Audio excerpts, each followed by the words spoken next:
খবর শুনছেন দিনাজপুর সংবাদ চ্যানেল থেকে। আজ জানাবো পশ্চিমবঙ্গ দেশ বিদেশের বাছাই করা গুরুত্বপূর্ণ তাজা সংবাদ। খবরের শুরুতে জানিয়ে দেব সংবাদ শিরোনাম, পরে বিস্তারিত। বাংলার শিক্ষা ব্যবস্থায় বড় বদল আনতে পদক্ষেপ মুখ্যমন্ত্রী শুভেন্দুর। রথযাত্রার আগে বড় ঘোষণা মুখ্যমন্ত্রীর, 60 রথযাত্রা কমিটিকে 5 লক্ষ টাকা অনুদানের ঘোষণা। আর মাত্র 6 জন সাংসদ হলেই কেল্লা ফতে, বঙ্গ জয়ে বদলে গেল রাজ্যসভার হিসেব, ঐতিহাসিক সন্ধিক্ষণে বিজেপি। অসমে বিদেশি তকমা দেওয়া 27 জনকে সাময়িক সুপ্রিম স্বস্তি। মাঝরাতে পুরুলিয়ায় আছড়ে পড়েছিল 300টি AK-47, 10 লাখ গুলি। পুরুলিয়ায় অস্ত্র বর্ষণের সেই ঘটনার বহু প্রশ্নের উত্তর আজও অধরা। নন্দীগ্রামে এবার জয়ের ব্যবধান 5 গুণ, হুঙ্কার শুভেন্দুর। শত সওয়ালেও হলো না শেষ রক্ষা, বারুইপুর কাণ্ডে লায়েক আলীকে নিয়ে কড়া নির্দেশ। প্রিজন ভ্যান থেকে কিসের ইঙ্গিত বাম নেতার? দলের সঙ্গে এবার কি পার্টির অ্যাকাউন্টের সব টাকাও খোয়াবেন মমতা? আইনজীবী সিংভির দাবি অত্যন্ত গুরুতর বিষয়। তৃণমূলের অ্যাকাউন্ট ফ্রিজ মামলায় 180 ডিগ্রি মোড়, 164 কোটি কার, কোন পক্ষ পাবে, কি জানালো কোর্ট? বি টিমকে সুবিধা দেওয়া হচ্ছে, 21শে জুলাইয়ের সমাবেশ নিয়ে তৃণমূলকে কড়া আক্রমণ কুণাল ঘোষের। UPSC civil service success story, 23 লক্ষ টাকার চাকরি ছেড়ে IAS হলেন কাজল। এই দেশে বেড়াতে যাওয়ার জন্য ভারতীয়দের মধ্যে হুড়োহুড়ি, 3 বছরে 6 গুণ বাড়ল পর্যটকের সংখ্যা। সুপ্রিম কোর্টে পুরনো মামলার পাহাড়, বিচার ব্যবস্থায় গতি আনতে বড় সিদ্ধান্ত প্রধান বিচারপতির। বিকাশ রঞ্জন ভট্টাচার্যকে হেনস্থার জের, কুণাল ঘোষকে আর্থিক জরিমানা করল হাইকোর্টের 3 বিচারপতির বেঞ্চ। ঢোল বাজিয়ে পটাপট ডিম মারল জনতা, দৌড়ে পালালো নির্মল ঘোষের ছেলে তীর্থঙ্কর ঘোষ। দেখুন সেই ভিডিও। 96 ঘন্টার ডিউটি নিয়ে তুলকালাম, স্বাস্থ্যমন্ত্রীর নয়া ব্যাখ্যায় কি সন্তুষ্ট চিকিৎসক মহল? আয়ুষ্মান কার্ড না পেলেও চিন্তা নেই, আসছে 5 লক্ষের মুখ্যমন্ত্রী স্বাস্থ্য বিমা, কিভাবে আবেদন? ফের রুদ্ধ হরমুজ, আবারও কি চড়চড়িয়ে বাড়বে রান্নার গ্যাসের দাম? নির্বাচন কমিশনের কাছে চিঠি মমতার, ঋতব্রতদের অতিরিক্ত সময় নয়, তাদের চিঠি গ্রহণের আর্জি। এই ব্যাংকের অ্যাকাউন্ট থাকলেই ঢুকছে 759 কোটি টাকা, কেন ঢুকছে জেনে নিন। 30 দিন হেফাজতে থাকলেই অপসারণ, দাগি প্রধানমন্ত্রী। মুখ্যমন্ত্রীদের গদি করার বিলে সায় নেই যৌথ সংসদীয় কমিটির। এতক্ষণ শুনছিলেন সংবাদ শিরোনাম, এখন আসছি বিস্তারিত খবরে। পশ্চিমবঙ্গের শিক্ষা পরিকাঠামোয় আমূল পরিবর্তনের লক্ষ্যে নজিরবিহীন পদক্ষেপ নিতে চলেছে রাজ্য সরকার। সল্টলেকের বিকাশ ভবনে রাজ্যের উচ্চ শিক্ষামন্ত্রী, স্কুল শিক্ষামন্ত্রী এবং একাধিক উচ্চপদস্থ সরকারি আধিকারিকের উপস্থিতিতে এক উচ্চ পর্যায়ের বৈঠক সারলেন মুখ্যমন্ত্রী শুভেন্দু অধিকারী। এদিনের বৈঠক থেকে রাজ্যের সামগ্রিক শিক্ষা ব্যবস্থার মান উন্নয়ন এবং দীর্ঘ প্রতীক্ষিত জাতীয় শিক্ষানীতি চালুর বিষয়ে একাধিক গুরুত্বপূর্ণ সিদ্ধান্ত নেওয়া হয়েছে। বৈঠক শেষে শুভেন্দু অধিকারী স্পষ্ট জানান, রাজ্যের 81,000 বিদ্যালয়কে বিশ্বমানের করে তোলাই এই নতুন সরকারের প্রধান লক্ষ্য। তিনি কড়া হুঁশিয়ারি দিয়ে বলেন, শিক্ষাকে কোনোভাবেই পণ্য করতে দেওয়া হবে না। শিক্ষা ব্যবস্থার বাণিজ্যিকীকরণ রোখার পাশাপাশি প্রতিটি স্তরে স্বচ্ছতা ফেরানোর বড়সড় আশ্বাস দিয়েছেন মুখ্যমন্ত্রী। মূলত বিদ্যালয়গুলির সামগ্রিক পরিকাঠামোগত উন্নয়ন এবং পঠন পাঠনের পরিবেশ উন্নত করাকেই বর্তমান প্রশাসনের শীর্ষ অগ্রাধিকার হিসেবে চিহ্নিত করা হয়েছে। এদিনের বৈঠকে সরকারি স্কুলগুলির দৈনন্দিন ব্যবস্থাপনায় বড় ধরনের প্রশাসনিক ও ব্যবহারিক সংস্কারের কথা ঘোষণা করা হয়েছে। এতদিন রাজ্যের বহু প্রত্যন্ত এলাকার সরকারি স্কুলে কাঠ ও বা কয়লার উনুনের ধোঁয়ায় মিড ডে মিলে রান্না করা হতো, যা পরিবেশের পাশাপাশি রন্ধনকর্মী ও ক্ষুদে পড়ুয়াদের স্বাস্থ্যের জন্য অত্যন্ত ক্ষতিকর ছিল।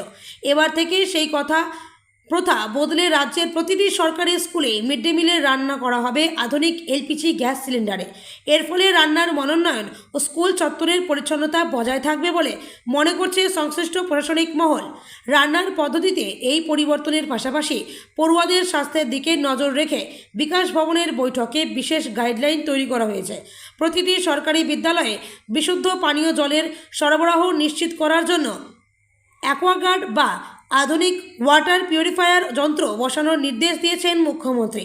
স্কুলগুলিতে পর্যাপ্ত আলো বাতাস ও নিরবচ্ছিন্ন পরিষেবা নিশ্চিত করতে জোর দেওয়া হবে।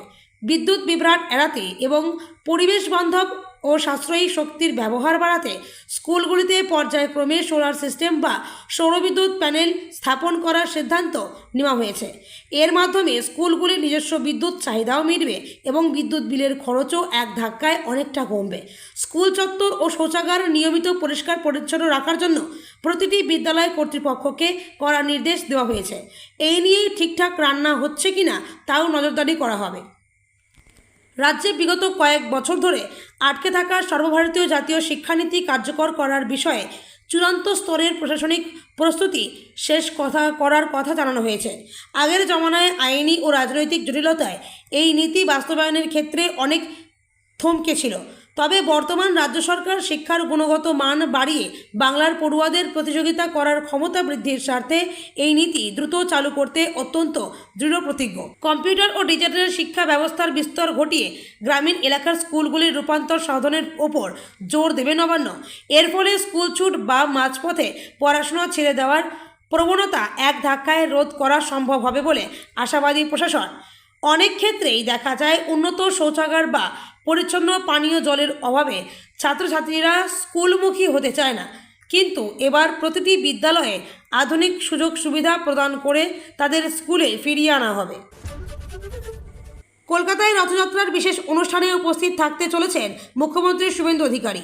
16 জুলাই অ্যালবার্ট রোডে ইসকনের রথযাত্রার অনুষ্ঠানের সূচনা করবেন মুখ্যমন্ত্রী। আজ সোমবার 60টি রথযাত্রা কমিটিকে 5 লক্ষ টাকা করে আর্থিক অনুদান দেওয়া হলো। আজ সোমবার মুখ্যমন্ত্রী শুভেন্দু অধিকারীর উপস্থিতিতে নবান্ন সভাঘর থেকে এই আর্থিক অনুদান তুলে দেওয়া হলো। রাজ্য জুড়ে 70টি বিশেষ ক্যাম্প থাকবে। রথযাত্রাকে ভালোভাবে পালনের জন্য রাজ্য সরকারের পক্ষ থেকে এতদিন ধরে আর্থিক সহযোগিতা দেওয়া হয়নি। এই প্রথম রাজ্য সরকারের তরফ থেকে আর্থিক সহযোগিতা পেয়ে খুশি রথযাত্রা কমিটিগুলি। মুখ্যমন্ত্রীর কথায় বর্তমান সরকার ঐতিহ্য ও উন্নয়নকে নিয়ে এগোতে চায়। ঐতিহ্যবাহী রথগুলি মেরামত সংরক্ষণের প্রয়োজন আছে। দশকের পর দশক পুরনো রথযাত্রাগুলিকে অনুদান দেওয়া হবে। উন্নয়নকে এগিয়ে নিয়ে যাওয়া সরকারের কর্তব্যের মধ্যে পড়ে। পশ্চিমবঙ্গ একসময় সাংস্কৃতিক রাজধানী ছিল, শুধু তাই নয়, আধ্যাত্মিক পীঠস্থানও ছিল। শত শত বছরের পুরনো রথযাত্রা আছে, যারা আমাদের ঐতিহ্য মিলন ক্ষেত্রে রূপ নেয়। এবার এই রথযাত্রায় সক্রিয়ভাবে অংশ নেওয়ার সিদ্ধান্ত নিয়েছি। পশ্চিমবঙ্গে 75টি রথযাত্রাতে সেবা কেন্দ্র স্থাপন করার সিদ্ধান্ত নিয়েছি। ন্যূনতম পরিষেবা দেওয়া হবে এতে। 60টি রথযাত্রাকে আজ 5 লক্ষ টাকা করে দেওয়া হচ্ছে। প্রথম বছর তালিকা তৈরিতে কোনো ভুল থাকলে ক্ষমা করবেন। আগামী দিনে আপনারা জেলাশাসকদের জানান, আগামী দিনে ত্রুটিপূর্ণ তালিকা তৈরি করার চেষ্টা করব। এটা সবে শুরু। শুভেন্দু অধিকারী এদিন আরও বলেন, এটাকে ঐতিহ্য ও উৎসবে পরিণত করার চেষ্টা করব। পুরনো ঐতিহ্যবাহী রথগুলোর সংস্কারের প্রয়োজন রয়েছে, বিশেষ করে কাঠের নির্মিত রথগুলোর সংস্কারের প্রয়োজন রয়েছে। এবার এর বাজেটে তীর্থক্ষেত্র সার্কিট বলে একটা উদ্যোগ রেখেছি। আগামী 2 বছরে তীর্থক্ষেত্রে সার্কিট হাউস নিয়ে উদ্যোগ নেব। তার জন্য আমরা এবছর বাজেটে 1000 কোটি টাকা বরাদ্দ করেছি। স্বামী বিবেকানন্দ জন্মস্থান, সেখানে আমরা 5 কোটি টাকা দেওয়ার সিদ্ধান্ত নিয়েছি। শুভেন্দু অধিকারী এদিন আরও বলেন, সামনেই শ্রাবণ মেলা। সেই শ্রাবণ মেলায় যেসব তীর্থযাত্রী শেওড়াফুলি থেকে তারকেশ্বর পর্যন্ত 30 কিলোমিটার পায়ে হেঁটে যাবেন, তাদের জন্য 5 কিলোমিটার অন্তর সেবা কেন্দ্র তৈরি করা হবে। তারকেশ্বরে যেসব তীর্থযাত্রী পৌঁছবেন, তাদেরকে হেলিকপ্টার থেকে পুষ্পবৃষ্টি করা হবে। পশ্চিমবঙ্গে পরিবর্তনের পরই রাজ্যসভার সমীকরণও বিজেপির পক্ষে বদলে গিয়েছে। এদিনই রাজ্যসভার নির্বাচনে পশ্চিমবঙ্গের 3টি আসন থেকে বিজেপি প্রার্থী হিসেবে মনোনয়ন জমা দিয়েছেন সুস্মিতা দেব, প্রকাশচিক বড়াইক এবং সুখেন্দু শেখর রায়। 3 জনেরই জয় নিশ্চিত। ফলে রাজ্যসভায় আরও 3 জন সাংসদ বাড়তে চলেছে বিজেপির। এই 3 জন প্রার্থী জয়ী হলেই রাজ্যসভায় বিজেপির সাংসদ সংখ্যা বেড়ে হবে 117। সেক্ষেত্রে রাজ্যসভায় এখনও পর্যন্ত নিজেদের সর্বোচ্চ সাংসদ সংখ্যায় পৌঁছে যাবে বিজেপি। সব মিলিয়ে রাজ্যসভায় এনডিএর সাংসদ সংখ্যা বেড়ে হবে 152। রাজ্যসভায় একক সংখ্যাগরিষ্ঠতার জন্য 123 জন সাংসদের সমর্থন প্রয়োজন। বিজেপির সাংসদ সংখ্যা 117তে পৌঁছলে সেক্ষেত্রে প্রয়োজনীয় সংখ্যা থেকে মাত্র 6 জন সাংসদ কম থাকবে বিজেপির পক্ষে। রাজ্যসভার ইতিহাসে এর আগে শেষবার প্রধানমন্ত্রী রাজীব গান্ধীর আমলে একক সংখ্যাগরিষ্ঠতায় পৌঁছতে পেরেছিল কংগ্রেস। একক সংখ্যাগরিষ্ঠতার জন্য প্রয়োজনীয় সংখ্যা বিজেপি এখনই ছুঁতে না পারলেও সাধারণ বিলগুলি পাশ করার জন্য সুবিধাজনক জায়গায় থাকবে এনডিএ জোট, কারণ তাদের হাতে 152 জন সাংসদের সমর্থন রয়েছে।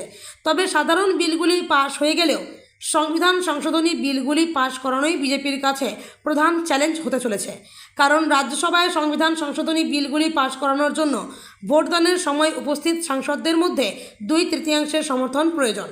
যদি রাজ্যসভার সব সাংসদ উপস্থিত থাকেন এবং ভোট দেন, সেক্ষেত্রে সংবিধান সংশোধনী বিল পাশ করাতে 166 জন সাংসদের সমর্থন প্রয়োজন হবে।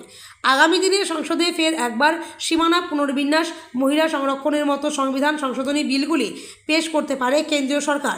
তবে সরাসরি এনডিএ 2/3 সংসদের সমর্থন না পেলেও ঘুরপথে সংবিধান সংশোধনী বিল পাশ করিয়ে নিতে পারে বিজেপি, কারণ বেশ কয়েকটি আঞ্চলিক দল এই গুরুত্বপূর্ণ বিলগুলিতে ইস্যুভিত্তিক সমর্থন জানাতে পারে। আবার কয়েকটি দলের ভোটদানে বিরত থাকার সম্ভাবনাও রয়েছে। সেক্ষেত্রে ভোটদানকারী সাংসদদের সংখ্যা কমলে স্বভাবতই 2/3 সমর্থনের জন্য প্রয়োজনীয় সংখ্যাও অনেকটা কমবে। এক নজরে দেখে নেওয়া যাক রাজ্যসভায় বিজেপির সুবিধা করে দিতে পারে কোন কোন দল। ওয়াইএসআর কংগ্রেসের হাতে রাজ্যসভায় 4 জন সাংসদ আছেন। কেন্দ্রীয় সরকারকে সমর্থনের সম্ভাবনা বেশি। সীমানা পুনর্বিন্যাস বিলে সমর্থনের সম্ভাবনাও রয়েছে। ডিএমকে রাজ্যসভায় 8 জন ডিএমকে সাংসদ আছেন। এমকে স্ট্যালিনের দল হয় বিলে সমর্থন জানাতে পারে, না হলে বিজেপির সুবিধা করে ভোটদানে বিরত থাকতে পারে। বিজু জনতা দল রাজ্যসভায় বিজেপির সাংসদ সংখ্যা 5 জন। নবীন পট্টনায়কের দলও হয় মহিলা সংরক্ষণ বিলে সমর্থন, নয়তো ভোটদানে বিরত থাকতে পারে। নির্দল সাংসদ পরিমল নাথওয়ানি নির্দল এই সাংসদের এনডিএকে সমর্থনের সম্ভাবনাই বেশি। শারদ পাওয়ারপন্থী এনসিপি একজন সাংসদও সংবিধান সংশোধনী বিলে সমর্থন করতে পারেন।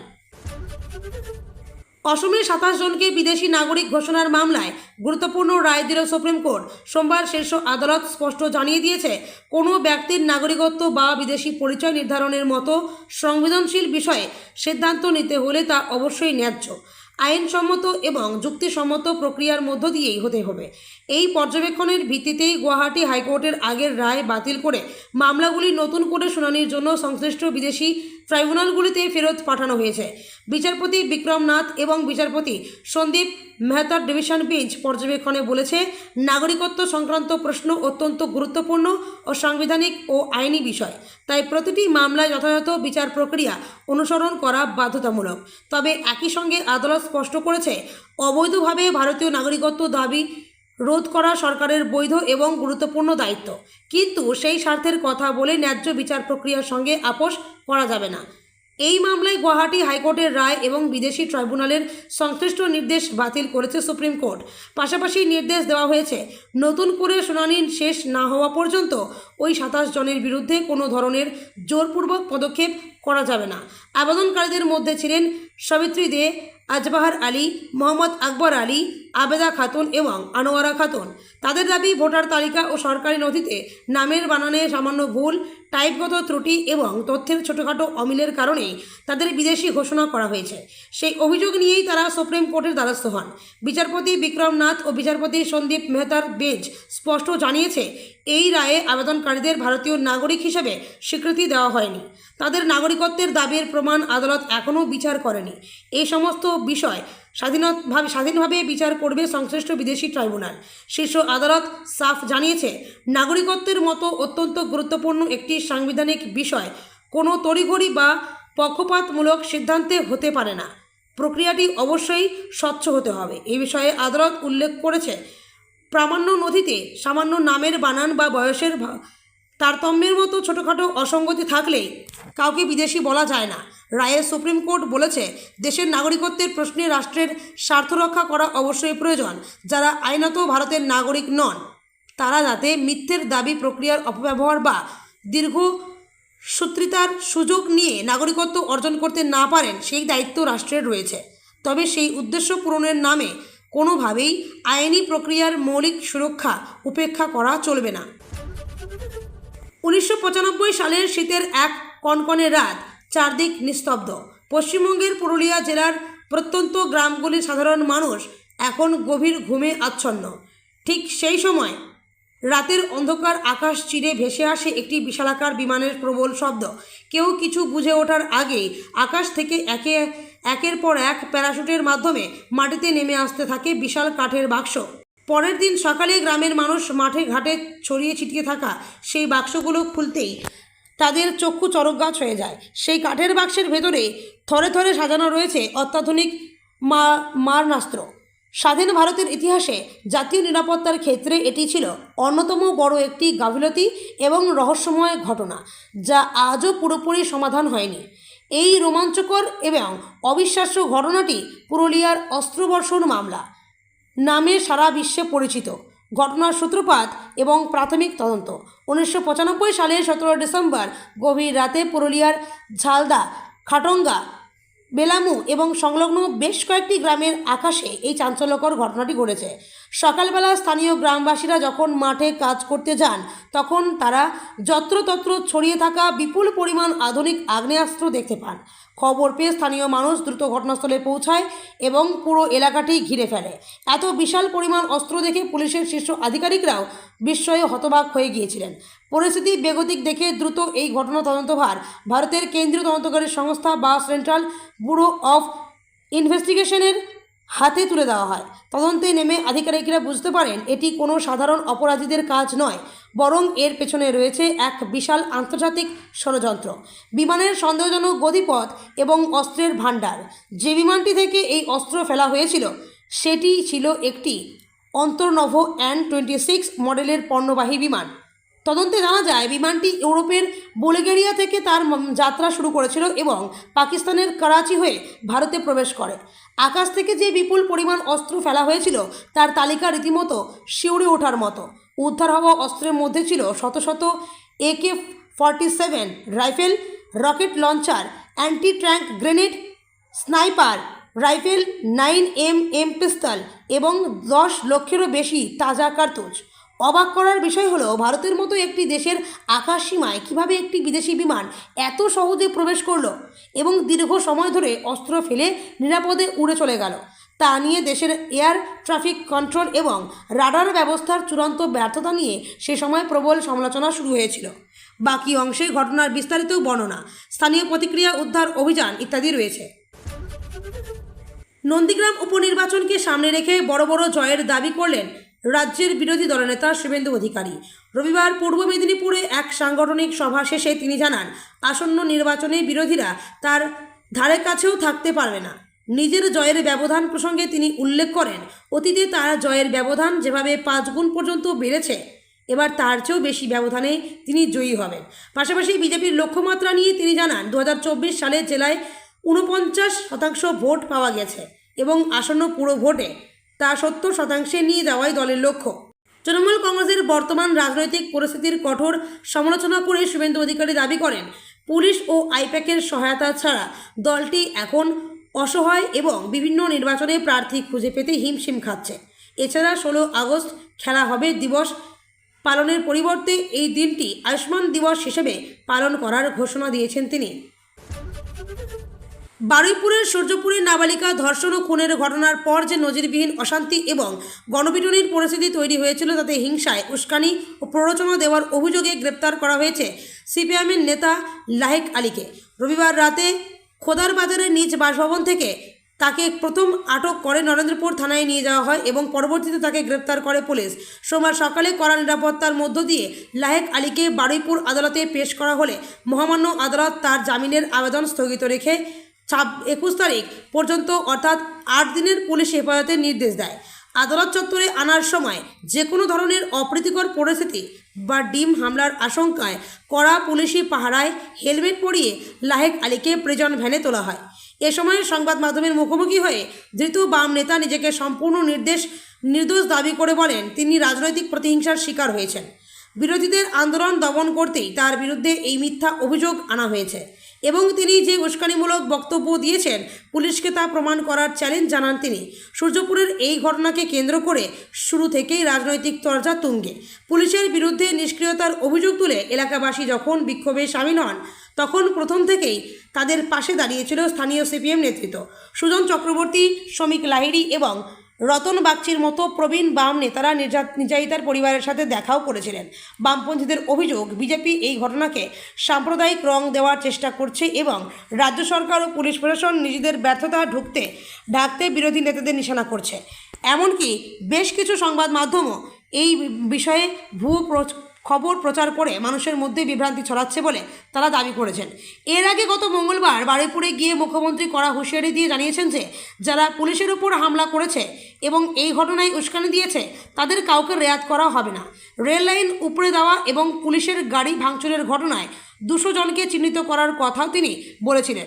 মুখ্যমন্ত্রীর এই বিবৃতির পরই পুলিশের তৎপরতা বৃদ্ধি পায় এবং সিসিটিভি ফুটেজ ও বিভিন্ন ভিডিও খতিয়ে দেখে অবশেষে এই বাম নেতাকে গ্রেপ্তার করা হয়। রাজ্য বিজেপির প্রধান মুখপাত্র দেবজিৎ সরকার পুলিশের এই পদক্ষেপকে সমর্থন করে জানিয়েছেন যে হিংসায় উস্কানি দেওয়ার স্পষ্ট ভিডিও ফুটেজ রয়েছে এবং আইন নিজের পথেই চলছে। অন্যদিকে সিপিএমের শতরূপ ঘোষ তীব্র ক্ষোভ প্রকাশ করে বলেছেন পুলিশকে রাজনৈতিক উদ্দেশ্যে ব্যবহার করে রাজ্য সরকার এই কাজ করেছে এবং এর বিরুদ্ধে তারা উচ্চ আদালতে গিয়ে আইনি লড়াইয়ে জয় ছিনিয়ে আনবেন। তৃণমূলের ব্যাংক অ্যাকাউন্ট নিয়ে জটিলতা থামার লক্ষণ নেই। ব্যাংক অ্যাকাউন্ট ফ্রিজ করা নিয়ে এবার সরাসরি আদালতের দ্বারস্থ মমতা ব্যানার্জির তৃণমূল। এনফোর্সমেন্ট ডিরেক্টরেট ইডির বিরুদ্ধে কলকাতা হাইকোর্টের দ্বারস্থ হলেন কালীঘাট তৃণমূলের নেতারা।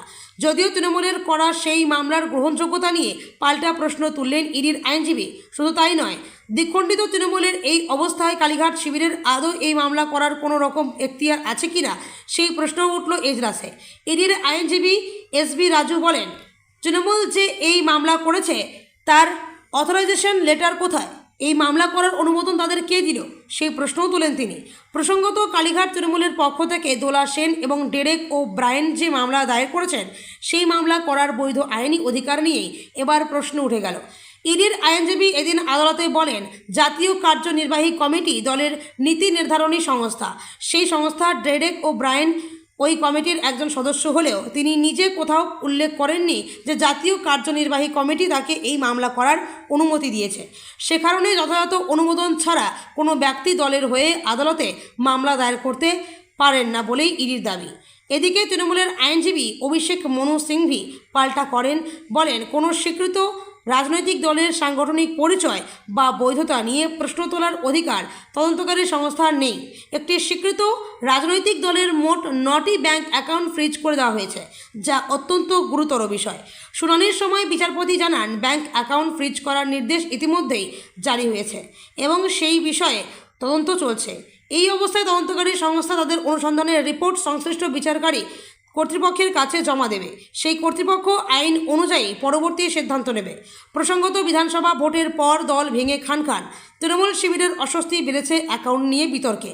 তালা পড়েছে ঘাসফুলের।